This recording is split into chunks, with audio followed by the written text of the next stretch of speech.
More than ਵਟ meets ਦਾ ਆਈ ਅੰਗਰੇਜ਼ੀ ਦੀ expression ਇਹ ਕਹਿੰਦੀ ਹੈ ਕਿ ਜੋ ਨਜ਼ਰ ਆ ਰਿਹਾ ਇਸ ਦੇ ਪਿੱਛੇ ਵੀ ਹੋਰ ਵੀ ਬਹੁਤ ਕੁਛ ਹੈ। ਇੱਕ ਪਾਸੇ ਉਹਨੇ ਘੋੜੀ ਚੜ੍ਹਨਾ ਸੀ ਦੁਨਿਆਵੀ ਵਿਆਹ, ਲੇਕਿਨ ਇਧਰ ਜਿਹੜੀ ਹੈ ਮੌਤ ਉਡੀਕ ਰਹੀ ਸੀ ਕਿ ਭਾਈ ਤੂੰ ਤਾਂ ਮੈਨੂੰ ਵਰਨ ਆ ਰਿਹਾ। ਜਿਹੜਾ ਉਹ ਅਣਖ ਵਾਲੀ ਗੱਲ ਵੀ ਹੈ, ਪੱਟ ਦੇ ਉੱਤੇ ਜਿਹੜਾ ਉਹ ਥਾਪੀ ਦੇ ਕੇ ਵੀ ਜਿਹੜਾ ਉਹ ਇਵੇਂ ਹੀ ਹੈ ਕਿ ਭਾਈ ਤੁਸੀਂ ਸਾਡੀ ਅਣਖ ਨੂੰ ਵੰਗਾ ਰਿਹਾ ਤੇ ਅਸੀਂ ਦਬਣ ਵਾਲੇ, ਅਸੀਂ ਝੁਕਣ ਵਾਲੇ ਨਹੀਂ। ਚੀਫ ਮਿਨਿਸਟਰ, ਪੁਲਿਸ ਮੁਖੀ, ਇੰਟੈਲੀਜੈਂਸ ਚੀਫ, ਇਹ ਚੀਫ ਸੈਕਟਰੀ, ਇਹ ਸਾਰੇ ਹੀ ਜ਼ਿੰਮੇਵਾਰ ਨੇ ਔਰ ਇਹਨਾਂ ਦੇ ਖਿਲਾਫ ਕਤਲ ਦਾ ਕੇਸ ਰਜਿਸਟਰ ਹੋਣਾ ਚਾਹੀਦਾ। ਪਹਿਲਾਂ ਤਾਂ ਜਿਵੇਂ ਇਮੀਡੀਏਟਲੀ ਡਾਇਰੈਕਟਰ ਜਨਰਲ ਤੋਂ ਲੈ ਕੇ ਐਸਐਸਪੀ ਤੱਕ ਗੈਂਗ ਨਾਲ ਜੋੜ ਕੇ ਉਹਨੂੰ ਕੀਤਾ ਹੈ। ਪਿਤਾ ਨੇ ਪ੍ਰੋਟੈਸਟ ਕੀਤਾ, ਡੀਜੀਪੀ ਨੇ ਉਹਦੀ ਕਲੈਰੀਫਿਕੇਸ਼ਨ, ਜਿਹੜੀ ਕਲੈਰੀਫਿਕੇਸ਼ਨ ਘੱਟ ਤੇ ਉਹਨੂੰ ਅੱਗੋਂ ਹੋਰ ਕਨਫਿਊਜ਼ ਕਰਨ ਦੀ ਹੈ ਕਿ ਜੀ ਨਹੀਂ ਮੈਂ ਗੈਂਗ ਨਾਲ ਜਾਂ ਦੂਜੇ ਨਾਲ ਨਹੀਂ ਜੋੜਿਆ। ਆਮ ਆਦਮੀ ਪਾਰਟੀ ਦੇ ਪੰਜਾਬ ਪੇਜ ਭਗਵੰਤ ਮਾਨ ਦੀ ਫੋਟੋ ਦੇ ਨਾਲ ਇਹ ਜੇ ਜਾਣਕਾਰੀ ਦਿੱਤੀ ਹੋਈ ਹੈ ਤੇ ਇਸ ਤੋਂ ਇਹ ਅੰਦਾਜ਼ਾ ਲਾਇਆ ਜਾ ਸਕਦਾ ਹੈ ਕਿ ਭਾਈ ਇਹ ਸਾਰੀ ਗੱਲ ਕਿੱਧਰ ਨੂੰ ਜਾ ਰਹੀ ਸੀ। ਇਸ ਕਤਲ ਰਾਹੀਂ ਸਟੇਟ ਇਹ ਨੈਰੇਟਿਵ ਸਿਰਜਣਾ ਚਾਹੁੰਦੀ ਹੈ ਕਿ ਪੰਜਾਬ ਰਹਿਣ ਲਈ ਸੁਰੱਖਿਅਤ ਨਹੀਂ। ਸਟੇਟ ਚਾਹੁੰਦੀ ਹੈ ਕਿ ਸਿੱਖ ਪੰਜਾਬ ਨੂੰ ਵਿਹਲਾ ਕਰ ਦੇਣ ਤੇ ਇੱਥੇ ਲਿਆ ਕੇ ਯੂਪੀ ਬਿਹਾਰ ਦੇ ਭਈਏ ਵਸਾਏ ਜਾਣ। ਮੂਸੇਵਾਲ ਦੇ ਪਿਓ ਨੇ ਥਾਪੀ ਮਾਰ ਕੇ ਸਟੇਟ ਦੇ ਇਸ ਨੈਰੇਟਿਵ ਨੂੰ ਚੈਲੰਜ ਵੀ ਕੀਤਾ ਹੈ ਤੇ ਪੱਗ ਹੱਥ 'ਚ ਫੜ ਕੇ ਪੰਜਾਬ ਦੇ ਪੁੱਤਾਂ ਨੂੰ ਇਹ ਵੰਗਾਰ ਵੀ ਪਾਈ ਹੈ ਕਿ ਪੁੱਤਰੋ ਆਪਣਾ ਪੰਜਾਬ ਸੰਭਾਲ ਲਵੋ। ਜਦੋਂ ਤੱਕ ਪੰਜਾਬ ਆਪਣੀ ਸਿਆਸਤ ਨਹੀਂ ਸਿਰਜਦਾ ਉਦੋਂ ਤੱਕ ਸਟੇਟ ਦਾ ਨੈਰੇਟਿਵ ਤਕੜਾ ਹੀ ਰਹਿਣਾ ਹੈ। ਲੋਕਾਂ ਨੂੰ ਭੇਡ ਬਿਰਤੀ 'ਚੋਂ ਕੱਢ ਕੇ ਪੰਜਾਬ ਤੇ ਪੰਥ ਪ੍ਰਸਤ ਬਣਨ ਤੱਕ ਦਾ ਸਫ਼ਰ ਤੈਅ ਕਰਨਾ ਪੈਣਾ।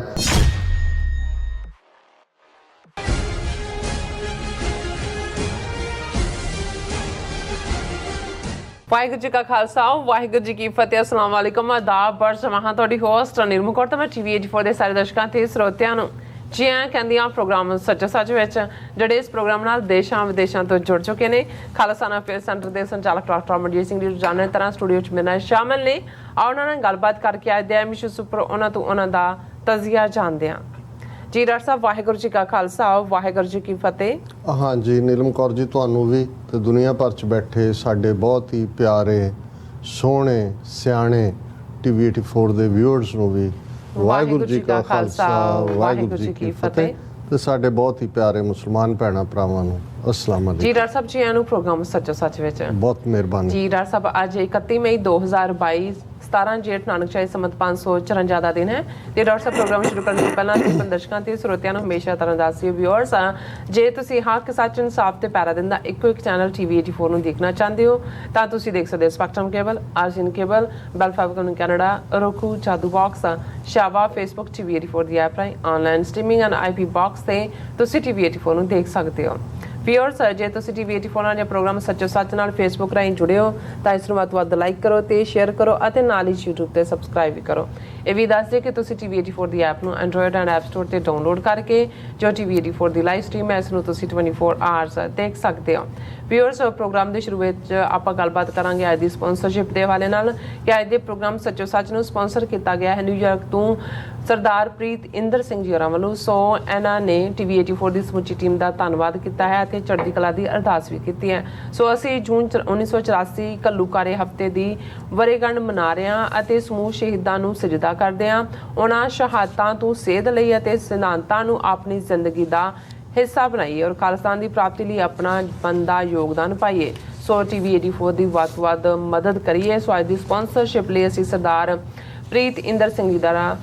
ਦਾ ਤਹਿ ਦਿਲ ਧੰਨਵਾਦ ਕਰਦੇ ਹਾਂ ਔਰ ਤੁਹਾਨੂੰ ਵੀ ਅਪੀਲ ਤੇ ਬੇਨਤੀ ਕਰਦੇ ਹਾਂ ਕਿ ਤੁਸੀਂ ਵੀ ਪ੍ਰੋਗਰਾਮ ਸੱਚੋ ਸੱਚ ਨੂੰ ਵੱਧ ਤੋਂ ਵੱਧ ਸਪਾਂਸਰ ਕਰੋ। ਸਪਾਂਸਰਸ਼ਿਪ ਲਈ ਤੁਸੀਂ ਸਾਨੂੰ ਕਾਲ ਕਰ ਸਕਦੇ ਸਾਡੇ ਫੋਨ ਨੰਬਰ ਤੇ 5166619184, ਸੇਮ ਨੰਬਰ ਤੇ WhatsApp ਕਰ ਸਕਦੇ ਹੋ। ਤੁਸੀਂ ਸਾਨੂੰ ਈਮੇਲ ਵੀ ਕਰ ਸਕਦੇ tv84.tv ਤੇ। ਸੋ ਵਿਊਅਰਸ, ਪਹਿਲੇ ਸੈਗਮੈਂਟ ਦੇ ਵਿੱਚ ਆਪਾਂ ਗੱਲਬਾਤ ਕਰਨ ਜਾ ਰਹੇ ਹਾਂ ਸਿੱਧੂ ਮੂਸੇਵਾਲੇ ਦੀ ਜਿਹੜੀ ਅੱਜ ਅੰਤਮ ਅਰਦਾਸ ਸੀ, ਸੋ ਉਸ ਬਾਰੇ ਆਪਾਂ ਗੱਲਬਾਤ ਕਰਾਂਗੇ ਕਿ ਸਿੱਧੂ ਮੂਸੇਵਾਲੇ ਦੇ ਜਿਹੜੇ ਅੰਤਮ ਸੰਸਕਾਰ ਮੌਕੇ ਹਜ਼ਾਰਾਂ ਲੋਕਾਂ ਦਾ ਜਿਹੜਾ ਇਕੱਠ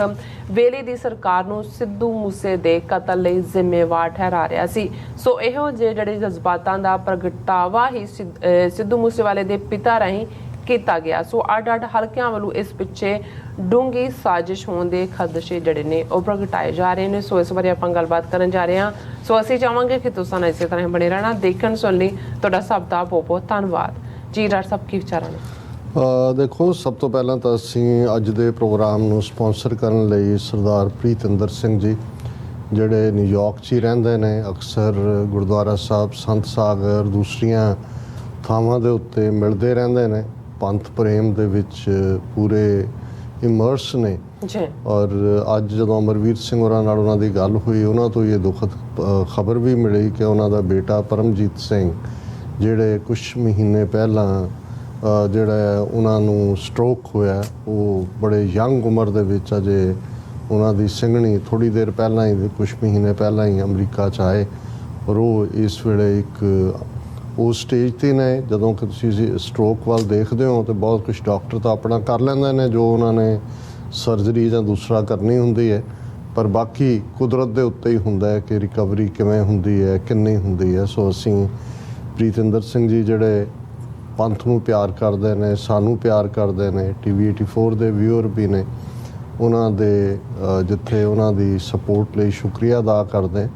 ਉੱਥੇ ਗੁਰੂ ਚਰਨਾਂ 'ਚ ਅਰਦਾਸ ਵੀ ਕਰਦੇ ਹਾਂ ਕਿ ਬੇਟਾ ਪਰਮਜੀਤ ਸਿੰਘ ਨੂੰ ਸਤਿਗੁਰੂ ਤੰਦਰੁਸਤੀ ਦੇਣ। ਜਿਹੜਾ ਟੌਪਿਕ ਵੀਕਐਂਡ ਤੋਂ ਹੁਣ ਤੱਕ ਹਰ ਪਾਸੇ ਹੀ ਟ੍ਰੈਂਡ ਕਰ ਰਿਹਾ,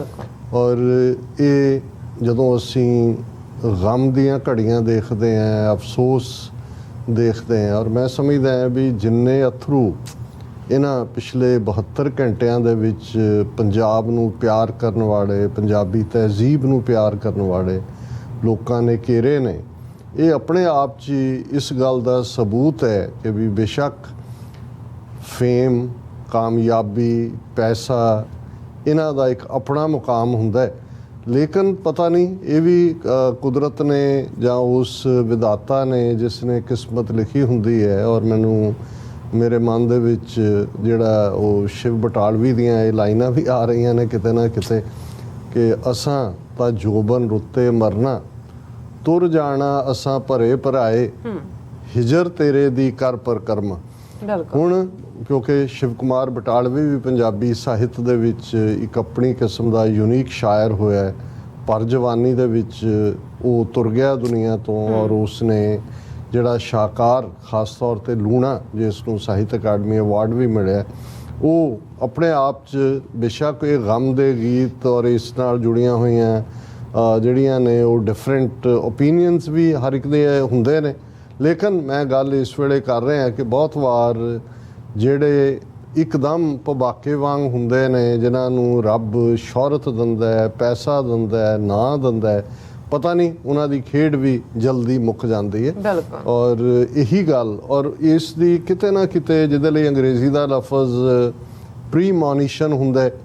ਜਿਸ ਨੂੰ ਅਸੀਂ ਬੇਸ਼ੱਕ ਇਹ ਰੂਹਾਨੀ ਦੁਨੀਆ ਦੇ ਵਿੱਚ ਜਿਹੜੇ ਰੱਬ ਨਾਲ ਇੱਕਮਿਕ ਰੂਹਾਂ ਹੁੰਦੀਆਂ ਨੇ, ਉਹਨਾਂ ਬਾਰੇ ਤਾਂ ਅਸੀਂ ਅਕਸਰ ਪੜ੍ਹਦੇ ਵੀ ਰਹੇ ਹਾਂ, ਕੁਛ ਅਨੁਭਵ ਵੀ ਕੀਤਾ ਹੈ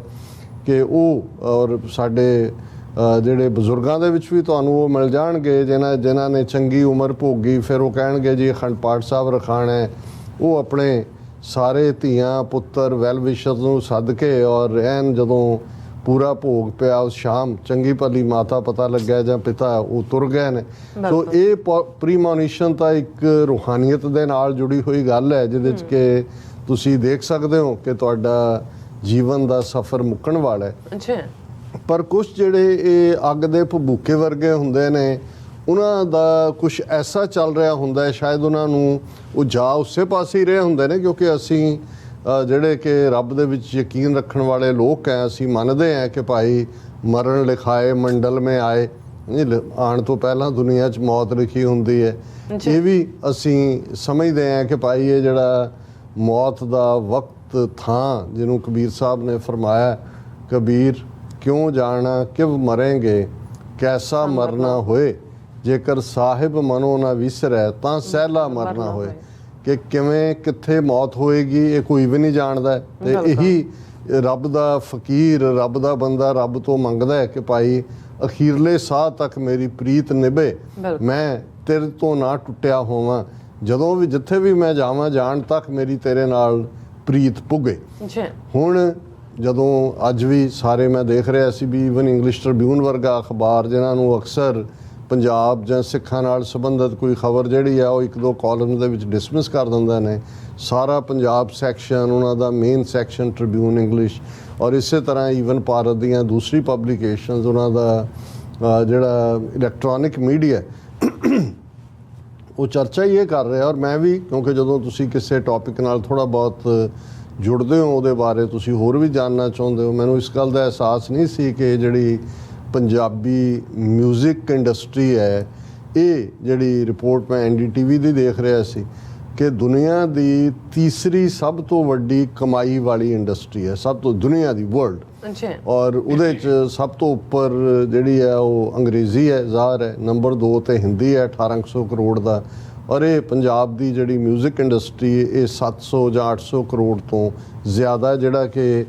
ਓਵਰਗਰਾਊਂਡ ਜਿਹੜੀ ਵੀ ਕੈਲਕੂਲੇਸ਼ਨ ਹੋਏਗੀ। ਸੋ ਇਹ ਬਹੁਤ ਵੱਡੀ ਗੱਲ ਹੈ ਕਿ ਦੁਨੀਆ ਦੀਆਂ ਹਜ਼ਾਰਾਂ ਜ਼ਬਾਨਾਂ ਔਰ ਅੱਗੋਂ ਲੱਖਾਂ ਉਹਨਾਂ ਦੇ ਡਾਇਲੈਕਟ,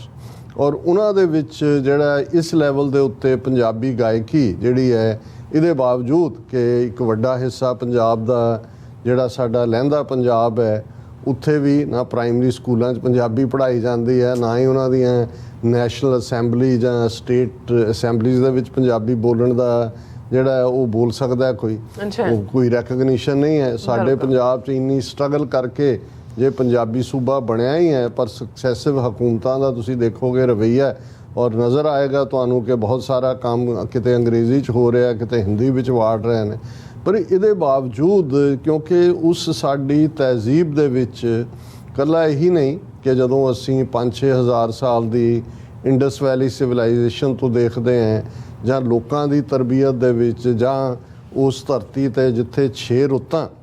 ਆਪਣੇ ਪੂਰੇ ਜੋਬਨ ਦੇ ਉੱਤੇ ਆਉਂਦੀਆਂ ਤੇ ਜਾਂਦੀਆਂ ਨੇ, ਔਰ ਉਹੀ ਸਖਤ ਜਾਨ ਲੋਕ, ਮਿਹਨਤ ਕਰਨ ਵਾਲੇ, ਅਣਖੀ। ਔਰ ਅੱਜ ਹੀ ਡਾਕਟਰ ਚੀਮਾ ਨਾਲ ਇੰਗਲੈਂਡ 'ਚ ਗੱਲ ਹੋ ਰਹੀ ਸੀ, ਮੈਂ ਕਿਹਾ ਹਕੂਮਤਾਂ ਵੇਲੇ ਦੀਆਂ ਕੌਣ ਨੇ ਕੌਣ ਨਹੀਂ ਨੇ, ਸਾਡੀ ਉਸ ਤਹਿਜ਼ੀਬ ਦੇ ਵਿੱਚ ਹਮੇਸ਼ਾ ਜਿਹੜਾ ਡੇਅਰਿੰਗ ਕਰੈਕਟਰ ਹੈ, ਵੰਗਾਰਨ ਵਾਲਾ ਹੈ, ਜਿਹੜਾ ਉਸ ਨੂੰ ਅਸੀਂ ਹਮੇਸ਼ਾ ਹੀ ਜਿਹੜਾ ਉਹ ਲੋਕ ਗਾਥਾਵਾਂ 'ਚ,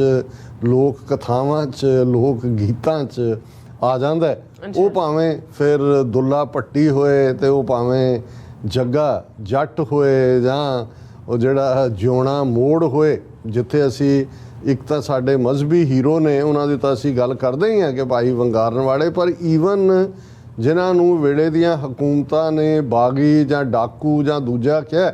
ਕਿਉਂਕਿ ਉਹਨਾਂ ਨੇ ਹੈਡ ਔਨ ਜਿਹੜਾ ਉਹ ਚੈਲੰਜ ਕੀਤਾ, ਇਸ ਲਈ ਉਹ ਇਨਸਟੈਂਟ ਹੀਰੋ ਬਣ ਜਾਂਦੇ ਨੇ। ਔਰ ਇਹੀ ਟ੍ਰੈਂਡ ਜਿੱਥੇ ਪੰਜਾਬੀ ਤਹਿਜ਼ੀਬ ਦਾ ਮੈਂ ਸਮਝਦਾ ਹਾਂ ਕਿ 47 ਦੀ ਜਿਹੜੀ ਇੱਕ ਲੀਕ ਸੀ, ਉਹਨੇ ਸਾਨੂੰ 2.5 ਦਰਿਆ ਇੱਕ ਪਾਸੇ, 2.5 ਇੱਕ ਪਾਸੇ ਲੋਕਾਂ ਨੂੰ ਵੀ ਵੰਡ ਦਿੱਤਾ, ਲੇਕਿਨ ਕਿਤੇ ਨਾ ਕਿਤੇ ਉਹ ਜਿਹੜੀ ਸਾਰੀ ਪੰਜਾਬੀ ਔਰ ਉਸ ਧਰਤੀ ਦੇ ਉੱਤੇ ਜਦੋਂ ਤੁਸੀਂ ਸਖਤ ਜਾਨ ਲੋਕਾਂ ਦੀ ਗੱਲ ਕਰਦੇ ਹੋ ਤਾਂ ਫਿਰ ਖੁੱਲ੍ਹ ਕੇ ਹੱਸ ਸਕਣਾ, ਖੁੱਲ੍ਹ ਕੇ ਦਾਦ ਦੇ ਸਕਣੀ, ਔਰ ਜੇ ਕਿਸੇ ਨੂੰ ਵੰਗਾਰਿਆ ਤਾਂ ਵੰਗਾਰ ਕੇ ਫਿਰ ਇਹਨੂੰ ਕਹਿੰਦੇ ਨੇ ਬੁਰੇ ਦੇ ਘਰ ਤੱਕ ਜਾਣਾ। ਇਹ ਸਾਰੇ ਟ੍ਰੇਟ ਵੀ ਉਸ ਤਰਬੀਅਤ ਦੇ ਨੇ। ਪਰ ਸਿੱਧੂ ਮੂਸੇਵਾਲਾ 27-28 ਸਾਲ ਦਾ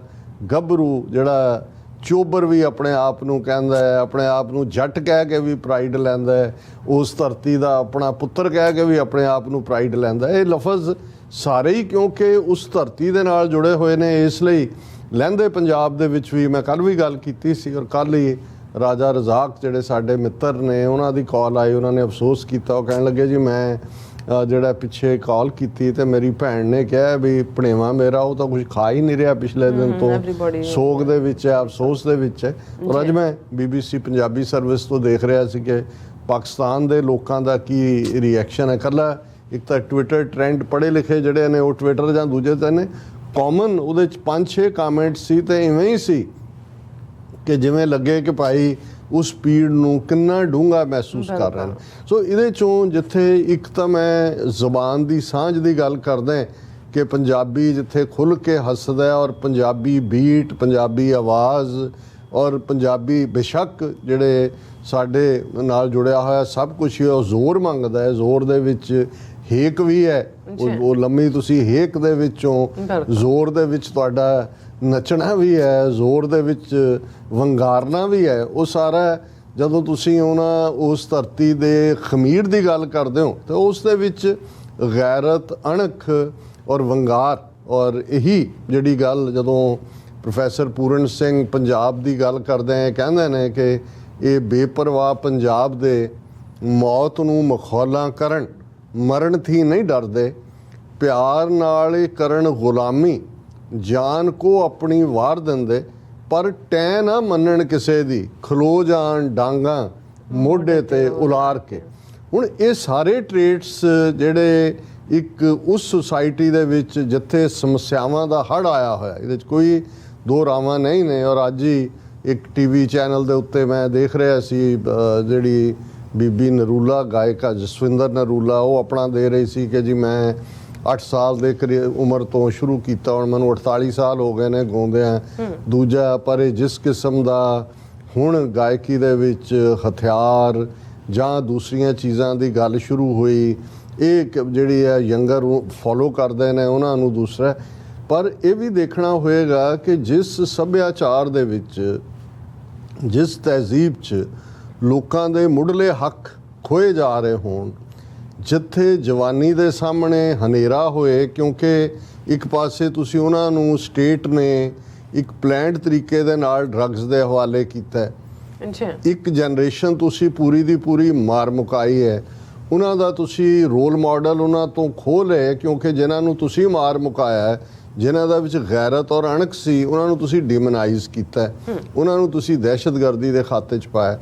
ਅੱਗੋਂ ਕੋਈ ਨੌਜਵਾਨੀ ਦੇ ਲਈ ਕੋਈ ਓਪਰਚੁਨਿਟੀਜ਼ ਨਹੀਂ ਨੇ, ਕਿਉਂਕਿ ਤੁਸੀਂ ਉਸ ਸਟੇਟ ਨੂੰ ਸਟਾਰਵ ਕਰਨ ਤੱਕ ਗਏ ਹੋ, ਉਹਨਾਂ ਦਾ ਤੁਸੀਂ ਪਾਣੀ ਲੁੱਟ ਲਿਆ, ਉਹਨੂੰ ਤੁਸੀਂ ਇੰਡਸਟਰੀਲਾਈਜ਼ ਕਰਨ ਤੋਂ ਦੌੜਦੇ ਹੋ ਔਰ ਤੁਸੀਂ ਉਸ ਕਿਸਮ ਦਾ ਮਾਹੌਲ ਇੱਕ ਤੋਂ ਬਾਅਦ ਇੱਕ ਨਸਲਕੁਸ਼ੀ ਦਾ ਜਿਹੜਾ ਹੈ ਉਹ ਤਿਆਰ ਕਰ ਰਹੇ ਹੋ। ਤੇ ਇਨ ਦਾ ਐਂਡ ਜਿਹੜੀ ਗੱਲ ਕਿਤੇ ਨਾ ਕਿਤੇ ਲੈ ਕੇ ਜਾਂਦੀ ਹੈ, ਕਿਉਂਕਿ ਇਹ ਗੱਲ ਇਕੱਲੀ ਇਹ ਨਹੀਂ ਹੈ ਕਿ ਸਿੱਧੂ ਮੂਸੇਵਾਲੇ ਨੇ ਕੀ ਗਾਇਆ ਕੀ। ਹੁਣ ਜੇ ਜਥੇਦਾਰ, ਐਕਟਿੰਗ ਜਥੇਦਾਰ ਅਕਾਲ ਤਖਤ ਗਿਆਨੀ ਹਰਪ੍ਰੀਤ ਸਿੰਘ ਲਾਇਸੈਂਸੀ ਹਥਿਆਰਾਂ ਦੀ ਗੱਲ ਕਰਦੇ ਨੇ, ਤੇ ਜਿਹੜੇ ਪਹਿਲੇ ਸਪੋਰਟ ਕਰਨ ਵਾਲਿਆਂ ਚੋਂ ਖੁੱਲ੍ਹ ਕੇ ਆਉਂਦੇ ਨੇ ਵਿਦਿਨ ਉਹ ਸਾਰੇ ਚੋਂ, ਉਹਨਾਂ ਦੇ ਵਿੱਚ ਸਿੱਧੂ ਮੂਸੇਵਾਲਾ। ਔਰ ਇਹੀ ਨਹੀਂ, ਉਹ ਆਪਣੇ ਇੱਕ ਹੋਰ ਇੰਟਰਵਿਊ ਦੇ ਵਿੱਚ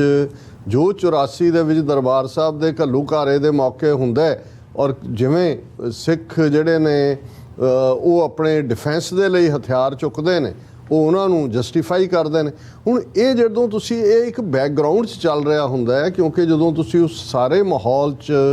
ਦੇਖ ਰਹੇ ਹੁੰਦੇ ਹੋ ਵੀ ਕੀ ਚੱਲ ਰਿਹਾ, ਔਰ ਉਸ ਸਾਰੇ 'ਚ ਉਸ ਨੇ ਇੱਕ ਬੜੇ, ਮੈਂ ਸਮਝਦਾ ਕਿ ਜਿਸ ਅੰਦਾਜ਼ 'ਚ ਉਸ ਨੇ ਆਪਣੀ ਥਾਂ ਬਣਾਈ, ਉਹ ਇੱਕ ਸਮੁੱਚੇ ਪੰਜਾਬ ਦੀ ਤਹਿਜ਼ੀਬ ਦੀ ਆਵਾਜ਼ ਵੀ ਸੀ ਕਿਤੇ ਨਾ ਕਿਤੇ। ਹਾਲਾਂਕਿ ਅਸੀਂ ਸਭ ਕੁਝ ਐਂਡੋਰਸ ਨਹੀਂ ਕਰਦੇ, ਪਰ ਮੈਂ ਜਿਵੇਂ ਕੱਲ੍ਹ ਵੀ ਕਿਹਾ ਸੀ ਕਿ ਜਦੋਂ ਅਸੀਂ ਆਪਣੇ ਬੱਚੀਆਂ ਵੱਲ ਦੇਖੀਏ, 26-27 ਸਾਲ ਦਾ ਬੱਚਾ ਜਿਹੜਾ 18-19 ਸਾਲ ਤੋਂ ਸ਼ੁਰੂ ਕਰਦਾ ਆਪਣਾ ਇਸ ਪਾਸੇ, ਉਹ ਐਕਸਪੈਰੀਮੈਂਟ ਵੀ ਕਰ ਰਿਹਾ ਹੈ, ਲਰਨ ਵੀ ਕਰ ਰਿਹਾ ਹੈ, ਉਸ ਦੇ ਵਿੱਚ ਜਿਹੜਾ ਉਹ ਨਾ ਦੱਬਣ ਵਾਲੀ ਭਾਵਨਾ ਵੀ ਹੈ। ਲੇਕਿਨ ਜਿਹੜੀ ਮੈਂ ਗੱਲ ਪ੍ਰੀਮੋਨੀਸ਼ਨ ਲਫ਼ਜ਼ ਮੈਂ ਇਸਤੇਮਾਲ ਕੀਤਾ ਸੀ, ਉਹਦਾ ਮੈਂ ਅੱਜ ਦੇਖ ਰਿਹਾ ਸੀ ਕਿ ਉਹਦਾ ਜਿਹੜਾ ਲਾਸਟ ਗੀਤ ਜਿਹੜਾ 15 ਮਈ ਨੂੰ ਰਿਲੀਜ਼ ਹੋਇਆ, ਜਸਟ 2 ਹਫ਼ਤੇ ਪਹਿਲਾਂ, ਜਿਹਦਾ ਨਾਂ ਵੀ ਉਸ ਨੇ ਜਿਹੜਾ ਉਹ ਦਾ ਲਾਸਟ ਰਾਈਡ ਉਹਦੇ ਉੱਤੇ ਲਿਖਿਆ। ਹੁਣ ਇਹ ਕਿਹਨੂੰ ਸਮਰਪਿਤ ਹੈ ਜਾਂ ਕਿਹਦਾ ਹਵਾਲਾ ਦੇ ਕੇ ਹੈ? ਅਮਰੀਕਾ ਦੇ ਵਿੱਚ ਇੱਕ ਜਿਹੜਾ 25 ਸਾਲ ਦਾ ਰੈਪਰ, ਬੜਾ ਮਸ਼ਹੂਰ ਗਾਇਕ ਜਿਹੜਾ ਹੈ, ਉਸ ਦਾ ਨਾਂ ਟੂਪੈਕ, ਉਹ ਲਾਸ ਵੇਗਸ ਦੇ ਵਿੱਚ ਉਹਨਾਂ ਦਾ ਬਾਕਸਿੰਗ ਦਾ ਕੋਈ ਚੱਲ ਰਿਹਾ ਸੀ ਮੈਚ, ਮਾਈਕ ਟਾਇਸਨ ਉਹਦੇ 'ਚ ਸੀ, ਉਹਨੂੰ ਦੇਖ ਕੇ ਵਾਪਸ ਮੁੜ ਰਿਹਾ ਸੀ ਔਰ ਉਹਦਾ ਰਾਹ ਦੇ ਵਿੱਚ ਕਤਲ ਹੋ ਗਿਆ ਸੀ। ਉਹ ਬਹੁਤ ਉਸ ਨੇ ਮਸ਼ਹੂਰੀ ਖੱਟੀ ਸੀ, ਸ਼ੋਹਰਤ ਖੱਟੀ ਸੀ। ਉਹਦੀ ਉਮਰ 25 ਸਾਲਾਂ ਦੀ ਸੀ ਔਰ 7 ਸਤੰਬਰ 1996 ਨੂੰ ਲਾਸ ਵੇਗਸ 'ਚ ਉਹਦਾ ਮਰਡਰ ਹੋਇਆ। ਹੁਣ ਇਹ ਜਿਹੜਾ ਲਾਸਟ ਗੀਤ ਹੈ ਇਹਦਾ ਮੂਸੇਵਾਲਾ ਦਾ, ਉਹ ਉਹਨੂੰ ਜਿਹੜਾ ਰੈਫਰ ਕਰਕੇ ਔਰ ਉਹਦੇ ਬੋਲ ਵੀ ਨੇ, ਚੋਬਰ ਦੇ ਚਿਹਰੇ ਉੱਤੇ ਨੂਰ ਦੱਸਦਾ ਨਹੀਂ ਇਹਦਾ ਉੱਠੂਗਾ ਜਵਾਨੀ 'ਚ ਜਨਾਜ਼ਾ ਮਿੱਠੀਏ। ਹੁਣ ਇਹ ਜਵਾਨੀ ਔਰ ਉਸ ਗੀਤ ਦੇ ਪਹਿਲੇ 'ਚ ਹੀ ਜਿਹੜਾ ਸਿਵਾ ਬਲਦਾ ਦਿਖਾਇਆ ਹੈ, ਉਸ ਦੀ ਜਿਹੜੀ ਪਿਕਚਰ ਹੈ। ਹੁਣ ਇਸ ਸਾਰੇ 'ਚੋਂ ਜਿੱਥੇ ਸ਼ੌਹਰਤ, ਕਮਾਈ, ਕਾਮਯਾਬੀ ਬਿਲਕੁਲ ਉਸ ਵਾਂਗ ਹੀ ਜਿਹੜਾ ਜਿਵੇਂ ਉਹਨੇ ਟੂਪੈਕ ਨੇ ਯੰਗ ਉਮਰ ਦੇ ਵਿੱਚ ਔਰ ਦੁਨੀਆ ਭਰ 'ਚ ਉਹਦਾ ਨਾਮਣਾ ਸੀ, ਔਰ ਇਸੇ ਨੂੰ ਹੀ ਜਿਵੇਂ ਉਹ ਪ੍ਰੀਮੋਨੀਸ਼ਨ ਕਰ ਰਿਹਾ ਕਿ ਭਾਈ ਮੈਂ ਵੀ ਉਸ ਰਸਤੇ, ਔਰ ਉਹਨੇ ਉਸ ਦੇ ਉੱਤੇ ਪਿਕਚਰ ਵੀ ਉਸ ਕਾਰ ਦੀ ਸ਼ੇਅਰ ਕੀਤੀ ਹੈ ਜਿਹੜੀ ਕਾਰ ਉਸ ਰੈਪਰ ਦੇ ਜਦੋਂ ਉਹਨੂੰ ਮਾਰਿਆ ਗਿਆ ਉਹਦੇ ਐਕਸੀਡੈਂਟ ਵੇਲੇ ਸੀ, ਔਰ ਉਹਦੇ ਉੱਤੇ ਉਹਨੇ ਲਿਖਿਆ ਦਾ ਲਾਸਟ ਰਾਈਡ ਕਿ ਭਾਈ ਇਹ ਹੁਣ ਅਖੀਰਲਾ ਸਫ਼ਰ ਹੈ। ਸੋ ਮੈਂ ਇਹ ਸਮਝਦਾ ਹਾਂ ਵੀ ਇਹ ਵੀ ਕਿਤੇ ਨਾ ਕਿਤੇ ਆਪਣੇ ਆਪ ਦੇ ਵਿੱਚ ਇੱਕ ਪ੍ਰੀਮੋਨੀਸ਼ਨ ਵਾਂਗ ਸੀ, ਔਰ ਉਹਦਾ ਇਹ ਗੀਤ ਹੁਣ ਤੱਕ 2 ਕਰੋੜ ਤੋਂ ਜ਼ਿਆਦਾ ਲੋਕ ਦੇਖ ਕੱਲ ਤਾਂ ਮੈਂ ਜਦੋਂ ਲੱਖਾਂ ਕਹਿੰਦੇ ਮਿਲੀਅਨ ਔਖ ਨਾਲ ਗਿਆ ਸੀ, ਪਰ ਹੁਣ ਮੈਂ ਦੇਖਿਆ ਵੀ ਉਹਦੇ ਗੀਤ ਤਾਂ ਹੰਡਰਡਸ ਆਫ ਮਿਲੀਅਨਸ। ਔਰ ਜੇ ਤੀਸਰੀ ਪੰਜਾਬੀ ਇੰਡਸਟਰੀ ਗਾਇਕੀ ਜਾਂ ਦੂਜੇ 'ਚ ਜਾਂ ਉਹਦੀ ਰੈਕਗਨੀਸ਼ਨ, ਔਰ ਹੁਣ ਸਾਨੂੰ ਇਸ ਗੱਲ ਦੀ ਵੀ ਸਮਝ ਹੋਣੀ ਚਾਹੀਦੀ ਹੈ ਕਿ ਜੇ ਕਿਸਾਨ ਮੂਵਮੈਂਟ ਵੇਲੇ ਰਿਹਾਨਾ ਜਾਂ ਐਨਵਾਇਰਨਮੈਂਟਲਿਸਟ ਔਰ ਦੂਜੇ ਆਏ ਤਾਂ ਉਹਦਾ ਕਾਰਨ ਵੀ ਕਿਤੇ ਨਾ ਕਿਤੇ ਇਸ ਲੈਵਲ ਦੇ ਲੋਕ ਸੀ ਜਿਹੜੇ ਆਲਰੇਡੀ ਜਿਨ੍ਹਾਂ ਨੇ, ਔਰ ਇਸ ਲਈ ਬਾਲੀਵੁੱਡ ਵਾਲਾ ਹੋਏ ਡ੍ਰੇਕ ਕੈਨੇਡਾ ਦਾ ਬੜਾ ਪਪੂਲਰ ਰੈਪਰ, ਉਹਨੇ ਅਫਸੋਸ ਦਾ ਇਜ਼ਹਾਰ ਕੀਤਾ ਹੈ ਈਵਨ ਬਾਲੀਵੁੱਡ ਇੰਡਸਟਰੀ ਦੇ ਵਿੱਚ ਵੀ। ਸੋ ਮੈਂ ਸਮਝਦਾ ਵੀ ਇਹ ਸਾਰਾ ਪਾਰਟ ਮੈਨੂੰ ਇਹ ਲੱਗਦਾ ਸੀ ਕਿ ਵੀ ਮੇਰੀ ਜਿਹੜੀ ਕੱਲ ਟ੍ਰਿਬਿਊਟ ਸੀ ਉਹ ਮੁਕੰਮਲ ਨਹੀਂ ਹੋਏਗੀ ਜੇ ਮੈਂ ਹੁਣ ਇਸ ਪੀਰੀਅਡ 'ਚ ਜਦੋਂ ਕਿ ਉਹਦਾ ਸੰਸਕਾਰ ਹੋਇਆ ਔਰ ਜਿਵੇਂ ਹਜ਼ਾਰਾਂ ਦੀ ਗਿਣਤੀ ਦੇ ਵਿੱਚ ਇਕੱਠ ਹੈ ਬਿਲਕੁਲ, ਔਰ ਜਿਹਨੂੰ ਉਹ ਕਹੋ ਕਿ ਵੀ ਉਹ ਰਾਹ ਜਿੱਥੇ ਲੋਕ ਗਏ ਉਹਨਾਂ ਦੇ ਪਿੰਡ 'ਚ ਉਹਦੇ ਖੇਤਾਂ 'ਚ ਹੀ ਜਿੱਥੇ ਉਹਨੇ ਜ਼ਮੀਨ ਖਰੀਦੀ, ਉਹਦੇ ਕਿਤੇ ਮੈਂ ਫਾਦਰ ਦਾ ਇੰਟਰਵਿਊ ਦੇਖ ਰਿਹਾ ਸੀ ਵੀ ਬੜੀ ਗਰੀਬੀ 'ਚ ਦਿਨ ਗੁਜ਼ਾਰੇ,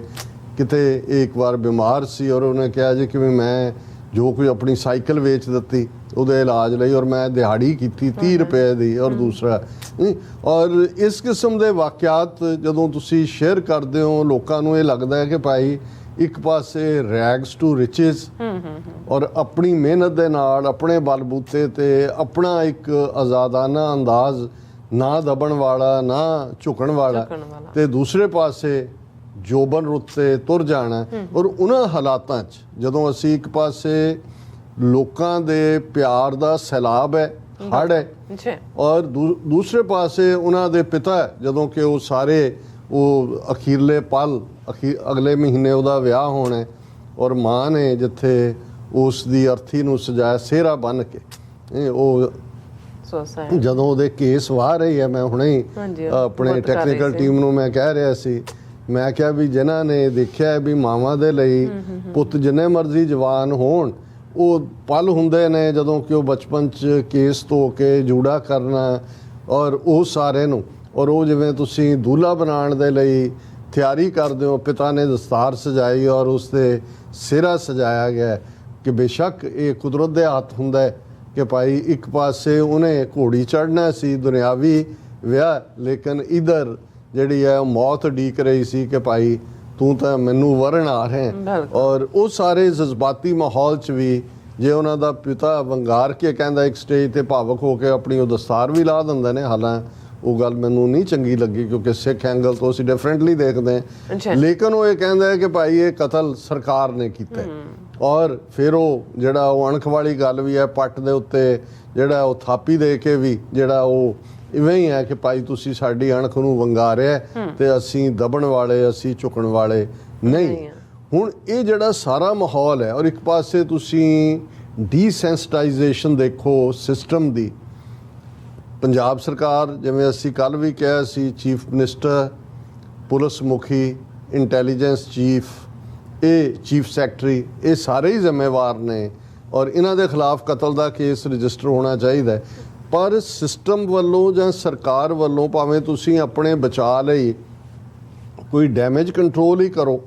ਕੋਈ ਐਸਾ ਨਹੀਂ ਹੋਇਆ, ਅਦਰਵਾਈਜ਼ ਜਿਸ ਲੈਵਲ ਦਾ ਉਸ ਦਾ ਸਟੇਟਸ ਸੀ ਔਰ ਸਰਕਾਰ ਦਾ ਗੁਨਾਹ ਸੀ, ਜੇ ਉਹਨੂੰ ਸਟੇਟ ਆਨਰ ਵੀ ਦੇ ਦਿੱਤਾ ਜਾਂਦਾ ਭਾਈ, ਇੱਕ ਤੁਸੀਂ ਹੁੰਦਾ ਕੀ ਆ, ਉਹ ਪੁਲਿਸ ਦੀ ਇੱਕ ਟੁਕੜੀ ਹਥਿਆਰਾਂ ਦੇ ਨਾਲ ਸਲੂਟ ਹੀ ਦਿੰਦੀ ਹੈ, ਜਾਂ ਚੀਫ ਮਿਨਿਸਟਰ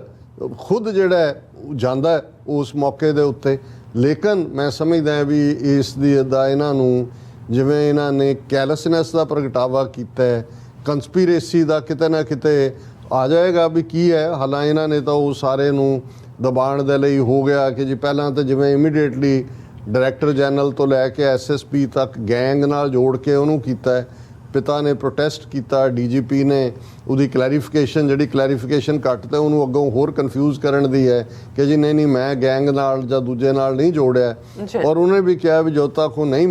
ਕਹੇਗਾ। ਔਰ ਹੁਣ ਇਹ ਹੈ ਜੀ ਅਸੀਂ ਇੱਕ ਜੱਜ ਬਿਠਾ ਦਿੰਦੇ ਹਾਂ। ਜੋ ਇਹ ਹੋ ਗਿਆ ਜੀ ਹੁਣ ਇੱਕ ਮਨਪ੍ਰੀਤ ਸਿੰਘ ਨਾਂ ਦਾ ਸ਼ੱਕੀ ਬੰਦਾ ਦੇਹਰਾਦੂਨ 'ਚੋਂ ਚੱਕਿਆ ਉੱਤਰਾਖੰਡ ਔਰ ਪੰਜਾਬ ਪੁਲਿਸ ਦੇ ਸਾਂਝੇ ਆਪਰੇਸ਼ਨ 'ਚ। ਉਹਦਾ ਢਪਈ ਪਿੰਡ ਹੈ ਫਰੀਦਕੋਟ ਦਾ ਔਰ ਇਹ ਢਪਈ ਪਿੰਡ ਜਵਾਰ ਕੇ ਜਿੱਥੇ ਕਿ ਗਰੂਸਮ ਮਰਡਰ ਹੁੰਦਾ ਹੈ ਉਹਦੇ ਨੇੜੇ ਹੀ ਲੱਗਦਾ ਹੈ। ਸੋ ਮੈਨੂੰ ਲੱਗਦਾ ਹੈ ਕਿ ਵੀ ਇਹ ਜਿਹੜਾ ਲੋਕਾਂ ਦੇ ਵਿੱਚ ਇਸ ਵੇਲੇ ਰੋਹ ਹੈ ਬਿਲਕੁਲ ਔਰ ਜਿਹੜੀ ਕੰਸਪੀਰੇਸੀ ਦੀ ਗੱਲ ਡੂੰਘੀ ਜਾ ਰਹੀ ਹੈ ਉਸ ਦੇ ਕਵਰ ਅਪ ਦੇ ਲਈ ਇਹ ਕੁਛ ਨਾ ਕੁਛ ਆਉਣ ਵਾਲੇ ਦਿਨਾਂ 'ਚ 2-4 ਹੋਰ ਨੂੰ ਫੜਨਗੇ। ਵੀ ਹੋ ਗਿਆ ਜੀ ਦਿੱਲੀ ਦਾ ਜੇਲ੍ਹ 'ਚੋਂ ਬਿਸ਼ਨੋਈ ਦਾ ਰਿਮਾਂਡ ਲੈ ਲਿਆ ਦਿੱਲੀ ਪੁਲਿਸ ਨੇ ਤੇ ਫਲਾਣਾ ਤੇ ਢਿਮਕਾ। ਇਹ ਸਾਰਾ ਇਸ ਕਿਸਮ ਦੀ ਡਰਾਮੇਬਾਜ਼ੀ ਮੈਨੂੰ ਇਹ ਲੱਗਦੀ ਹੈ। ਔਰ ਇਸ ਸਾਰੇ 'ਚ ਜਿਹੜਾ ਖਾਸ ਤੌਰ ਤੇ ਸਾਡੇ ਵਿਊਅਰਸ ਨੇ ਵੀ ਜਿੱਥੇ ਸਾਡਾ ਕੱਲ੍ਹ ਦਾ ਸੈਗਮੈਂਟ ਉਹ ਕਾਫੀ ਉਸ ਨੂੰ ਜਿਹੜੀ ਹੈ ਉਹ ਪਜ਼ੀਰਾਈ ਮਿਲੀ ਹੈ, ਉਸ ਦੀ ਜਿਹੜੀ ਹੈ ਉਹ ਚੰਗਾ ਸਰਕੂਲੇਟ ਹੋਇਆ। ਉੱਥੇ ਸਾਡੇ ਕੁਛ ਜਿਹੜੇ ਵਿਊਅਰਸ ਦੀਆਂ ਲਿਖਤਾਂ ਵੀ ਨੇ ਔਰ ਖਾਸ ਤੌਰ ਤੇ ਜਿਹੜੇ ਸਵਾਲ ਚੁੱਕੇ ਗਏ। ਔਰ ਜਦੋਂ ਅਸੀਂ ਇਹ ਕਹਿੰਦੇ ਹਾਂ ਕਿ ਮੋਰ ਦੈਨ ਵਟ ਮੀਟਸ ਦਾ ਆਈ, ਅੰਗਰੇਜ਼ੀ ਦੀ ਐਕਸਪ੍ਰੈਸ਼ਨ ਇਹ ਕਹਿੰਦੀ ਹੈ ਕਿ ਜੋ ਨਜ਼ਰ ਆ ਰਿਹਾ ਇਸ ਦੇ ਪਿੱਛੇ ਵੀ ਹੋਰ ਵੀ ਬਹੁਤ ਕੁਛ ਹੈ, ਇਵੇਂ ਨਹੀਂ ਹੈ ਜੋ ਨਜ਼ਰ ਆ ਰਿਹਾ। ਔਰ ਖਾਸ ਤੌਰ ਤੇ ਕਰਨਬੀਰ ਸਿੰਘ ਜਿਹੜੇ ਖੁਦ ਵੀ ਕਿਸਾਨ ਮੂਵਮੈਂਟ ਵੀ ਜਿਹੜੇ ਨੇ ਉਹ ਕਾਫੀ ਐਕਟਿਵ ਰਹੇ, ਇੱਥੇ ਵੀ ਸਾਡੇ ਸਟੂਡੀਓ ਵੀ ਆਏ, ਉਹਨਾਂ ਨਾਲ ਇੰਟਰਵਿਊ ਵੀ ਹੋਇਆ ਔਰ ਉਹਨਾਂ ਨੇ 9 ਨੁਕਤੇ ਜਿਹੜੇ ਨੇ ਚੁੱਕੇ ਨੇ 9 ਪੁਆਇੰਟਸ ਇਨ ਸਿੱਧੂ ਮੂਸੇਵਾਲਾਜ਼ ਮਰਡਰ। ਔਰ ਉਹਦੇ 'ਚ ਉਹਨਾਂ ਨੇ ਜਿਹੜਾ ਹੈ ਇਹ ਸਾਰੇ ਦੇ ਉੱਤੇ ਇਹ ਕਿਹਾ ਕਿ ਭਾਈ ਇਹ ਮੈਂ ਹੁਣ ਜੇ ਵੇਰਵੇ 'ਚ ਜਾਵਾਂਗਾ ਤੇ ਇਹ ਫਿਰ ਵਕਤ ਲੱਗੇਗਾ। ਉਹਨਾਂ ਨੇ ਇਹ ਇਸ ਦੇ ਉੱਤੇ ਸ਼ੱਕ ਨੂੰ ਇਹ ਕਹਿ ਕਿ ਭਾਈ ਇਹ ਸਾਰਾ ਕੁਛ ਹੀ ਸ਼ੱਕ ਦੇ ਦਾਇਰੇ 'ਚ ਆਉਂਦਾ ਹੈ। ਔਰ ਇਹੀ ਨਹੀਂ ਇਕੱਲਾ ਜਦੋਂ ਸਿਕਿਉਰਿਟੀ ਵਿਦਡਰਾ ਕੀਤੀ ਉਹਨਾਂ 7 ਨੁਕਤਿਆਂ 'ਚ ਇੱਕ ਨੰਬਰ 6 ਤੇ ਉਹਨਾਂ ਨੇ ਕਿਹਾ there was A post on Aam Aadmi party Punjab page at 8:36 PM on 28th May 2022 with Bhagwant Mann photo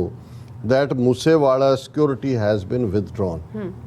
ਇਹ ਨਹੀਂ ਹੈ ਜੀ ਕਿ ਇਹ ਲਿਸਟ ਕਿਸੇ ਨੇ ਵੈਸੇ ਹੀ ਲੀਕ ਕਰਤੀ ਜਾਂ ਦੂਜੀ। ਆਮ ਆਦਮੀ ਪਾਰਟੀ ਦੇ ਪੰਜਾਬ ਪੇਜ ਭਗਵੰਤ ਮਾਨ ਦੀ ਫੋਟੋ ਦੇ ਨਾਲ ਇਹ ਜੇ ਜਾਣਕਾਰੀ ਦਿੱਤੀ ਹੋਈ ਹੈ ਤੇ ਇਸ ਤੋਂ ਇਹ ਅੰਦਾਜ਼ਾ ਲਾਇਆ ਜਾ ਸਕਦਾ ਹੈ ਕਿ ਭਾਈ ਇਹ ਸਾਰੀ ਗੱਲ ਕਿੱਧਰ ਨੂੰ ਜਾ ਰਹੀ ਸੀ। ਔਰ ਇਸੇ ਤਰ੍ਹਾਂ ਵੀਰ ਸਤਵੰਤ ਸਿੰਘ ਜਿਹੜੇ ਸੋਸ਼ਲ ਮੀਡੀਆ ਤੇ ਲਿਖਦੇ ਨੇ ਉਹਨਾਂ ਦੀ ਲਿਖਤ ਹੈ ਕਿ ਭਾਈ ਮੂਸੇਵਾਲਾ ਦੇ ਕਤਲ ਦੀਆਂ ਕਈ ਪਰਤਾਂ ਚੋਂ ਇੱਕ ਇਹ ਵੀ ਹੈ ਕਿ ਮੂਸੇਵਾਲਾ ਕੈਨੇਡਾ ਤੋਂ ਵਾਪਸ ਆ ਕੇ ਪੰਜਾਬ 'ਚ ਆ ਕੇ ਵਸਿਆ ਸੀ। ਇਸ ਕਤਲ ਰਾਹੀਂ ਸਟੇਟ ਇਹ ਨੈਰੇਟਿਵ ਸਿਰਜਣਾ ਚਾਹੁੰਦੀ ਹੈ ਕਿ ਪੰਜਾਬ ਰਹਿਣ ਲਈ ਸੁਰੱਖਿਅਤ ਨਹੀਂ, ਇੱਥੇ ਵਾਪਸ ਨਾ ਆਓ, ਜਿਹੜੇ ਇੱਥੇ ਰਹਿੰਦੇ ਨੇ ਉਹ ਬਾਹਰ ਨਿਕਲਣ ਦਾ ਜੁਗਾੜ ਕਰੋ। ਉਂਝ ਭਾਵੇਂ ਪੰਜਾਬ 'ਚ ਭਾਰਤ ਦੀਆਂ ਹੋਰ ਸਟੇਟਾਂ ਮੁਕਾਬਲੇ ਬਹੁਤ ਘੱਟ ਅਪਰਾਧ ਹੋਏ। ਹੁਣ ਈਵਨ ਸਿੱਧੂ ਮੂਸੇਵਾਲਾ ਦਾ ਇੱਕ ਫੈਕਟਰ ਟੋਰਾਂਟੋ ਆਇਆ ਐਜ਼ ਏ ਇੰਟਰਨੈਸ਼ਨਲ ਸਟੂਡੈਂਟ, ਆਪਣੀ ਪੜ੍ਹਾਈ ਵੀ ਕੰਪਲੀਟ ਕੀਤੀ ਔਰ ਉਹਦੇ ਗੀਤ ਜਿਹੜੇ ਪਪੂਲਰ ਹੋਏ ਉਹ ਇੱਥੇ ਹੁੰਦਿਆਂ ਹੀ ਉਸ ਦੇ ਕਨੈਕਸ਼ਨ ਵੀ ਸੀ। ਲੇਕਿਨ ਉਹਨੇ ਵਾਪਸ ਜਾ ਕੇ ਆਪਣੇ ਪਿੰਡ ਜ਼ਮੀਨ ਖਰੀਦੀ, ਉੱਥੇ ਹੀ ਰਹਿਣ ਦਾ ਫੈਸਲਾ ਕੀਤਾ, ਉੱਥੋਂ ਦੀ ਸਿਆਸਤ ਨੂੰ ਵੀ ਜੁਆਇਨ ਕੀਤਾ। ਔਰ ਇਹ ਜਿਹੜਾ ਉਹਨਾਂ ਦਾ ਇਹ ਕਹਿਣਾ ਕਿ ਭਾਈ ਇਹ ਵੀ ਇੱਕ ਨੈਰੇਟਿਵ ਹੈ। ਔਰ ਉਹਦੇ 'ਚ ਉਹਨਾਂ ਨੇ ਕਿਹਾ ਕਿ ਭਾਈ ਕਿਉਂਕਿ ਇਹੋ ਜਿਹੀਆਂ ਕਈ ਵੀਡੀਓ ਦੇਖ ਚੁੱਕਾ ਜਿੱਥੇ ਲੋਕ ਇਹ ਗੱਲ ਕਹਿੰਦੇ ਸੁਣੇ ਗਏ ਨੇ ਹੁਣ ਨਹੀਂ ਇੱਥੇ ਰਹਿਣਾ।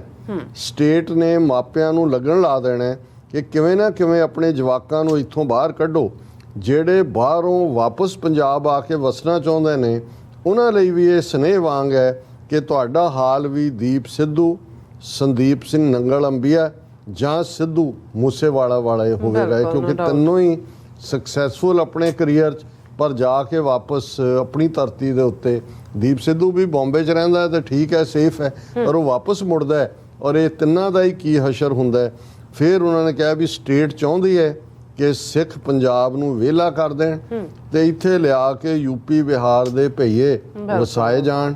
ਮੂਸੇਵਾਲ ਦੇ ਪਿਓ ਨੇ ਥਾਪੀ ਮਾਰ ਕੇ ਸਟੇਟ ਦੇ ਇਸ ਨੈਰੇਟਿਵ ਨੂੰ ਚੈਲੰਜ ਵੀ ਕੀਤਾ ਹੈ ਤੇ ਪੱਗ ਹੱਥ 'ਚ ਫੜ ਕੇ ਪੰਜਾਬ ਦੇ ਪੁੱਤਾਂ ਨੂੰ ਇਹ ਵੰਗਾਰ ਵੀ ਪਾਈ ਹੈ ਕਿ ਪੁੱਤਰੋ ਆਪਣਾ ਪੰਜਾਬ ਸੰਭਾਲ ਲਵੋ। ਸੰਭਾਲ ਲਵਾਂ। ਜਦੋਂ ਤੱਕ ਪੰਜਾਬ ਆਪਣੀ ਸਿਆਸਤ ਨਹੀਂ ਸਿਰਜਦਾ ਉਦੋਂ ਤੱਕ ਸਟੇਟ ਦਾ ਨੈਰੇਟਿਵ ਤਕੜਾ ਹੀ ਰਹਿਣਾ ਹੈ। ਲੋਕਾਂ ਨੂੰ ਭੇਡ ਬਿਰਤੀ ਚੋਂ ਕੱਢ ਕੇ ਪੰਜਾਬ ਤੇ ਪੰਥ ਪ੍ਰਸਤ ਬਣਨ ਤੱਕ ਦਾ ਸਫ਼ਰ ਤੈਅ ਕਰਨਾ ਪੈਣਾ ਹੈ। ਸੋ ਇਹ ਵੀ ਜਿਹੜਾ ਨੁਕਤਾ ਸਤਵੰਤ ਸਿੰਘ ਹੋਰਾਂ ਨੇ ਚੁੱਕਿਆ ਹੈ, ਇਹ ਬੜਾ ਵੈਲਿਡ ਨੁਕਤਾ ਹੈ। ਬਿਲਕੁਲ। ਇਸੇ ਤਰ੍ਹਾਂ ਸਰਦਾਰ ਸ਼ਰਨ ਸਿੰਘ ਜਿਹੜੇ ਆਸਟ੍ਰੇਲੀਆ ਔਰ ਹੁਣ ਕੈਨੇਡਾ 'ਚ ਮੁਕਾਮੀ ਨੇ, ਉਹਨਾਂ ਨੇ ਲਿਖਿਆ, ਉਹਨਾਂ ਨੇ ਕਿਹਾ ਵੀ ਮੇਰਾ ਜ਼ਿਆਦਾ ਲਿਖਣ ਦਾ ਮਨ ਨਹੀਂ ਹੁੰਦਾ ਕਿਉਂਕਿ ਮੈਂ ਐਕਸ਼ਨ 'ਚ ਯਕੀਨ ਕਰਦਾ, ਲਫ਼ਜ਼ਾਂ 'ਚ ਨਹੀਂ। ਪਰ ਜਿਵੇਂ ਸਿੱਧੂ ਮੂਸੇਵਾਲੇ ਨੂੰ ਬਿਲਕੁਲ 1 ਜੂਨ ਤੋਂ ਪਹਿਲੇ ਮਾਰਿਆ ਗਿਆ ਹੈ, ਇਸ ਨਾਲ ਇੱਕ ਗੱਲ ਬਿਲਕੁਲ ਸਾਫ਼ ਹੈ ਕਿ ਉਸ ਨੂੰ ਮਾਰਿਆ ਭਾਵੇਂ ਕਿਸੇ ਵੀ ਗੈਂਗ ਨੇ ਹੋਵੇ, ਪਰ ਮਰਵਾਇਆ ਭਾਰਤ ਦੀਆਂ ਏਜੰਸੀਆਂ ਨੇ ਤੇ ਅੰਦਰ ਖਾਤੇ ਜੇਲ੍ਹਾਂ ਵਿੱਚ ਬੈਠੇ ਗੈਂਗਾਂ ਦੇ ਲੀਡਰਾਂ ਨਾਲ ਕੋਈ ਨਾ ਕੋਈ ਗੁਪਤ ਡੀਲ ਹੋਈ ਹੋਊ ਕਿ ਕਿਸੇ ਕੇਸ ਵਿੱਚ ਬਰੀ ਕਰਨ ਲਈ, ਜਿਵੇਂ ਬੀਜੇਪੀ ਨੇ ਸਲਮਾਨ ਖਾਨ ਨੂੰ ਵਰਤਿਆ ਸੀ ਆਪਣੇ ਚੋਣ ਪ੍ਰਚਾਰ ਲਈ ਤੇ ਬਦਲੇ ਵਿੱਚ ਕੇਸ ਮਾਫੀ ਦਾ ਵਾਅਦਾ ਕੀਤਾ ਸੀ। ਇਹ ਵੀ ਬੜਾ ਇੱਕ ਵੈਲਿਡ ਨੁਕਤਾ ਹੈ। ਫਿਰ ਇਹਨਾਂ ਨੇ ਕਿਹਾ ਕਿਸਾਨ ਸੰਘਰਸ਼ ਵਿੱਚੋਂ ਇੱਕ ਗੱਲ ਸਰਕਾਰ ਨੇ ਸਮਝ ਲਈ ਕਿ ਪੰਜਾਬੀਆਂ ਦਾ ਕਿੰਨਾ ਜ਼ਿਆਦਾ ਗਾਇਕਾਂ ਨਾਲ ਮੋਹ ਹੈ ਜੋ ਕਿ ਪਹਿਲੇ ਕਦੇ ਸੰਤਾਂ ਨਾਲ ਹੁੰਦਾ ਸੀ। ਇਸ ਕਰਕੇ ਜਿਵੇਂ ਪਹਿਲੇ ਹਰ ਇੱਕ ਸੰਤ ਦੀ ਜਸੂਸੀ ਕੀਤੀ ਜਾਂਦੀ ਸੀ ਕਿ ਕਿਤੇ ਇਹ ਪਿੰਡਾਂ ਵਾਲਾ ਨਾ ਬਣ ਜਾਏ, ਹੁਣ ਇਹ ਜਸੂਸੀ ਗਾਇਕਾਂ ਦੀ ਹੋ ਰਹੀ ਹੈ ਤੇ ਹੋਊ ਕਿ ਕਿਤੇ ਹੁਣ ਫੇਰ ਕੋਈ ਗਾਇਕ ਦੀਪ ਸਿੱਧੂ ਵਾਂਗ ਲੀਡਰ ਨਾ ਬਣ ਜਾਏ। ਇਹ ਵੀ ਬੜਾ ਵੈਲਿਡ ਨੁਕਤਾ ਹੈ ਕਿ ਭਾਈ ਇਹ ਜਿਹੜੀ ਤਬਦੀਲੀ ਆਪਣੇ ਹੱਕਾਂ ਲਈ ਜਾਗਰੂਕਤਾ ਸੰਤ ਪਿੰਡਾਂ ਵਾਲਿਆਂ ਦੇ ਬੋਲਾਂ 'ਚ ਸੀ, ਇਹ ਅਸੀਂ ਦੀਪ ਸਿੱਧੂ ਰਾਹੀਂ ਜਾਂ ਹੁਣ ਇਹ ਦੇਖ ਰਹੇ ਸੀ ਕਿ ਭਾਈ 3 ਜੂਨ ਨੂੰ ਹੀ ਜਿਹੜਾ ਸਿੱਧੂ ਮੂਸੇਵਾਲੀਏ ਦਾ ਜਿਹੜਾ ਪੰਜਾਬ ਦੇ ਪਾਣੀਆਂ ਦੀ ਲੁੱਟ ਤੇ ਗੀਤ ਰਿਲੀਜ਼ ਹੋਣ ਜਾ ਰਿਹਾ ਸੀ ਨਾ ਕਦੇ। ਹਾਂ, ਫਿਰ ਉਹਨਾਂ ਕਿਹਾ ਜਿਸ ਤੇ ਥੋੜਾ ਜਿਹਾ ਵੀ ਸ਼ੱਕ ਪਊ ਕਿ ਇਹ ਬੰਦਾ ਆਉਣ ਵਾਲੇ ਸਮੇਂ ਵਿੱਚ ਸਿੱਖਾਂ ਦਾ ਲੀਡਰ ਬਣ ਸਕਦਾ ਹੈ ਜਾਂ ਫਿਰ ਪੰਜਾਬੀਆਂ ਦੇ ਹੱਕ ਦੀ ਗੱਲ ਕਰ ਸਕਦਾ ਹੈ, ਉਸ ਨੂੰ ਇਵੇਂ ਹੀ ਕਿਸੇ ਨਾ ਕਿਸੇ ਤਰੀਕੇ ਨਾਲ ਮਾਰਿਆ ਜਾਊ। ਨਾ ਕਦੇ ਕੋਈ ਸਿੱਖਾਂ ਦਾ ਲੀਡਰ ਬਣੇ ਤੇ ਨਾ ਪੰਜਾਬ ਵਿੱਚੋਂ ਕਦੇ ਹੱਕ ਦੀ ਆਵਾਜ਼ ਨਿਕਲੇ, ਨਾ ਕਦੇ ਕੋਈ ਡਰਾਈਵਰ ਸੀਟ ਤੇ ਬੈਠੇ, ਨਾ ਗੱਡੀ ਅੱਗੇ ਚੱਲੇ। ਔਰ ਤੁਸੀਂ ਇੱਕ ਗੱਲ ਮੇਰੀ ਬੜੇ ਧਿਆਨ ਨਾਲ ਸਮਝਣ ਦੀ ਕੋਸ਼ਿਸ਼ ਕਰਿਓ ਕਿ ਹਰ ਸਾਲ ਜੂਨ ਮਹੀਨੇ ਤੋਂ ਪਹਿਲਾਂ ਹੀ ਕਿਉਂ ਕੋਈ ਨਾ ਕੋਈ ਵੱਡੀ ਘਟਨਾ ਪੰਜਾਬ 'ਚ ਹੋ ਜਾਂਦੀ ਹੈ। Motive is to divert public attention from 1984 massacre every year to eliminate the possibilities of Sikh unity. So ਵੀਰ ਸ਼ਰਨ ਸਿੰਘ ਜੀ ਦਾ ਵੀ ਬਹੁਤ ਬਹੁਤ ਸ਼ੁਕਰੀਆ। ਔਰ ਮੈਂ ਘੜੀਵਾਲ ਵੀ ਦੇਖ ਰਿਹਾ, ਪਰ ਵੀਰ ਜਗਮੀਤ ਸਿੰਘ ਜਿਹੜੇ NDP ਦੇ ਲੀਡਰ ਨੇ ਪਾਰਲੀਮੈਂਟ ਦੇ ਵਿੱਚ, ਕੈਨੇਡਾ ਦੇ ਪ੍ਰੋਮੀਨੈਂਟ ਸ਼ਖਸੀਅਤ, ਔਰ ਉਹਨਾਂ ਨੇ ਵੀ ਅੱਜ ਟਵੀਟ ਕੀਤਾ। ਉਹਨਾਂ ਨੇ ਕਿਹਾ I know many of us are feeling a lot of pain right now. The loss of Sidhu Moosewala as the wounds from the loss of Deep Sidhu remain fresh is a heavy burden to carry. ਕਿ ਮੈਂ ਵੀ ਉਵੇਂ ਹੀ ਗਮਜ਼ਦਾ ਹਾਂ ਜਿਵੇਂ ਬਹੁਤ ਸਾਰੇ ਨੇ ਕਿ ਅਜੇ ਤਾਂ ਦੀਪ ਸਿੱਧੂ ਦੇ ਜਾਣਦੇ ਹੀ ਜਿਹੜੀ ਪੀੜ ਦੇ ਜ਼ਖਮ ਸੀ ਉਹ ਸਿਮ ਰਹੇ ਸੀ। ਇਹ ਇੱਕ ਹੋਰ ਜਿਹੜਾ ਸਾਨੂੰ ਵੱਡਾ ਜ਼ਖਮ ਮਿਲਿਆ। both were known for their art ਕਿ ਦੋਨਾਂ ਨੇ ਹੀ ਆਪਣੀ ਦੁਨੀਆ 'ਚ, ਉਹਨੇ ਕਲਾਕਾਰੀ 'ਚ, ਫਿਲਮੀ ਦੁਨੀਆ 'ਚ, ਇਹਨੇ ਗਾਇਕੀ ਦੀ ਦੁਨੀਆ 'ਚ ਆਪਣਾ ਲੋਹਾ ਮਨਵਾਇਆ। But their belief in community and desire to uplift their ਕੌਮ, ਹੁਣ ਇਹ ਜਗਮੀਤ ਸਿੰਘ ਦੇ ਲਫ਼ਜ਼ ਨੇ, ਉਹ ਸਮਝਦਾ ਹੈ ਕਿ ਭਾਈ ਇਹਨਾਂ ਦੋਨਾਂ ਨੂੰ ਕੌਣ ਹੈ ਬਿਹਾਈਂਡ ਐਲੀਮੀਨੇਟ ਕਰਨ ਲਈ, ਕਿਉਂਕਿ ਇਹ ਇਕੱਲਿਆਂ ਨੇ ਆਪਣੀ ਆਰਟ ਦੀ ਦੁਨੀਆ 'ਚ ਸਿੱਕਾ ਨਹੀਂ ਮਨਾਇਆ, ਪਰ ਇਹ ਦੋਨੋਂ ਹੀ ਆਪਣੀ ਕੌਮ ਦੀ ਚੜ੍ਹਦੀ ਕਲਾ 'ਚ ਯਕੀਨ ਕਰਦੇ ਸੀ ਔਰ ਉਹਨਾਂ ਦੀ ਇੱਛਾ ਸੀ ਟੂ ਅਪਲਿਫਟ देयर ਕੌਮ ਵਿਲ ਨੈਵਰ ਬੀ ਫੋਰਗੋਟਨ ਕਿ ਇਹਨਾਂ ਦੀ ਜਿਹੜੀ ਕੰਟਰੀਬਿਊਸ਼ਨ ਹੈ ਕੌਮ ਨੂੰ ਜਗਾਉਣ ਦੇ ਲਈ ਉਹਨੂੰ ਕਦੇ ਵੀ ਭੁਲਾਇਆ ਨਹੀਂ ਜਾ ਸਕਦਾ। ਸੋ ਅਸੀਂ ਸਮਝਦੇ ਹਾਂ ਕਿ ਹਾਈ ਕੋਰਟ ਦਾ ਜੱਜ ਬਹਿ ਜਾਏ, ਉਹਨਾਂ ਦੀ ਪੁਲਿਸ ਟੀਮ ਕੱਲ ਨੂੰ ਬਾਕੀ ਪੰਜਾਂ ਨੂੰ ਵੀ ਚੁੱਕ ਲਏ, ਇਹ ਕਹਿ ਕੇ ਜੀ ਇਹ ਜਿਹੜੇ ਨੇ ਸ਼ੂਟਰ ਸੀ ਮੌਕੇ ਦੇ, ਪਰ ਅਲਟੀਮੇਟਲੀ ਕੋਈ ਭੁਲੇਖਾ ਨਹੀਂ ਹੋਣਾ ਚਾਹੀਦਾ ਕਿ ਇਹ ਕਾਰਾ, ਇਹ ਡਰਟੀ ਗੇਮ ਭਾਰਤੀ ਖੁਫੀਆ ਏਜੰਸੀਆਂ ਦੀ ਹੈ। ਔਰ ਅਸੀਂ ਡਿਸਕਸ ਕਰਾਂਗੇ ਕਿ ਕਿਵੇਂ ਆਉਣ ਵਾਲੇ ਦਿਨਾਂ ਦੇ ਵਿੱਚ ਇਸ ਕਿਸਮ ਦੇ ਹੋਰ ਕਾਰੇ ਵੀ, ਕਿਉਂਕਿ ਇਸ ਕਿਸਮ ਦੀਆਂ ਵੀ ਖਬਰਾਂ ਨੇ ਕਿ ਮੋਦੀ ਜਿਹੜਾ ਅੱਕ ਗਿਆ ਸਿੱਖਾਂ ਨੂੰ ਧੋਖਾ ਦੇਣ ਲਈ ਅੱਡ-ਅੱਡ ਨੌਟੰਕੀਆਂ ਕਰਕੇ ਉਹਨੇ ਰਾਹ ਨੂੰ ਗੋ ਹੈਡ ਦਿੱਤਾ ਹੈ ਕਿ ਭਾਈ ਤੁਸੀਂ ਇਸ ਦੌਰ ਨੂੰ ਸ਼ੁਰੂ ਕਰੋ। ਸੋ ਇਹ ਅਸੀਂ ਗੱਲ ਕਰਾਂਗੇ। ਜੀ ਡਾਕਟਰ ਸਾਹਿਬ, ਤੁਹਾਡਾ ਬਹੁਤ ਬਹੁਤ ਸ਼ੁਕਰੀਆ। ਤੁਸੀਂ ਆਪਣੇ ਵਿਚਾਰ ਸਾਡੇ ਦਰਸ਼ਕਾਂ ਨਾਲ ਸਾਂਝੇ ਕੀਤੇ ਨੇ। ਸਰੋਤਿਆਂ ਨੇ ਆਪਣੇ ਇੱਕ ਬ੍ਰੇਕ ਤੇ ਜਾਣ ਤੋਂ ਪਹਿਲਾਂ ਅਸੀਂ ਆਪਣੇ ਦਰਸ਼ਕਾਂ ਤੇ ਸਰੋਤਿਆਂ ਨੂੰ ਅਪੀਲ ਤੇ ਬੇਨਤੀ ਕਰਦੇ ਵਿਊਅਰਸ, ਜਿਸ ਤਰ੍ਹਾਂ ਕਿ ਤੁਸੀਂ ਜਾਣਦੇ ਹੋ ਕਿ ਟੀਵੀ 84 ਇੱਕ ਪੰਥਕ ਚੈਨਲ ਹੈ। ਟੀਵੀ 84 ਦੀ ਚੜ੍ਹਦੀ ਕਲਾ ਲਈ ਵੱਧ ਤੋਂ ਵੱਧ ਡੋਨੇਟ ਕਰੋ। ਡੋਨੇਟ ਕਰਨ ਲਈ ਸਾਡੀ ਵੈਬਸਾਈਟ tv84.tv ਤੇ ਜਾ ਕੇ ਪੇਪਲ ਦੀ ਵਰਤੋਂ ਕਰਕੇ ਵਨ ਟਾਈਮ ਡੋਨੇਟ ਕਰ ਸਕਦੇ ਹੋ, ਮੰਥਲੀ ਡੋਨੇਟ ਵੀ ਕਰ ਸਕਦੇ ਹੋ। ਤੁਸੀਂ ਟੀਵੀ 84 ਦੇ ਨਾਮ ਤੇ ਚੈੱਕ ਬਣਾ ਕੇ ਸਾਨੂੰ ਮੇਲ ਵੀ ਕਰ ਸਕਦੇ ਸਾਡੇ ਇਸ ਪਤੇ ਤੇ 36-01 37th Avenue, Long Island City, New York 11101 USA, ਜਾਂ ਫਿਰ ਤੁਸੀਂ ਸਾਨੂੰ ਫੋਨ ਰਾਹੀਂ ਵੀ ਸੰਪਰਕ ਕਰ ਸਕਦੇ ਹੋ ਸਾਡੇ ਫੋਨ ਨੰਬਰ ਤੇ 5166619194। ਤੁਸੀਂ ਸਾਨੂੰ ਈਮੇਲ ਵੀ ਕਰ ਸਕਦੇ ਹੋ info@tv84.tv ਤੇ। ਅਸੀਂ ਤੁਹਾਡੇ ਤਹਿ ਦਿਲ ਤੋਂ ਸ਼ੁਕਰਗੁਜ਼ਾਰ ਹੋਵਾਂਗੇ। ਸੋ ਇੱਥੇ ਲੈਣੇ ਬ੍ਰੇਕ ਵਿਊਅਰਸ, ਤੁਸੀਂ ਇਸੇ ਤਰ੍ਹਾਂ ਬਣੇ ਰਹਿਣਾ। ਮਿਲਦੇ ਹਾਂ ਛੋਟੇ ਜਿਹੇ ਬ੍ਰੇਕ ਤੋਂ ਬਾਅਦ।